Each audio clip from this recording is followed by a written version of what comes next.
Well, hello, welcome back. It's Mike from Music City, and we're here for a special weekday edition of Ranking Records. And today we're going to look at everyone's favorite punk band from the 70s, the Sex Pistols. Well, the Sex Pistols sure really made their mark in music, didn't they? And, just got just wild, wild, wild stories. Um, I have no personal experiences with the Sex Pistols.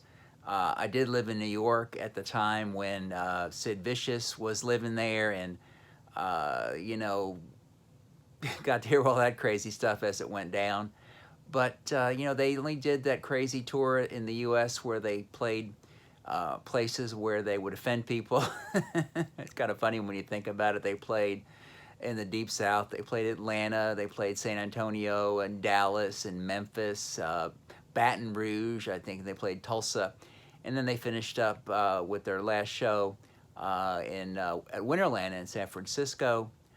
They did a reunion in '96. I didn't get to see the reunion either, but anyway, let's what we'll do here today is we'll go through the recorded studio output of the Sex Pistols, and we're going to start with Never Mind the Bollocks.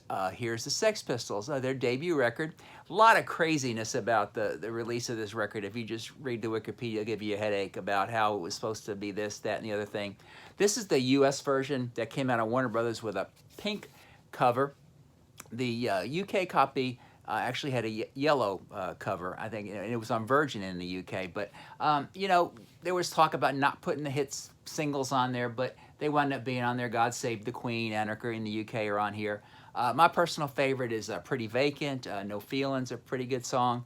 Uh, it's a great punk record. It really is. A lot of lists call it one of the best records ever released, and it really did have a big impact. And watching some of what you watch that live footage of the Sex Pistols, and it was a pretty awesome show despite all of the craziness. And but anyway, so continuing on with the Sex Pistols catalog, we'll finish up with Never Mind the Bollocks. Here's the Sex Pistols.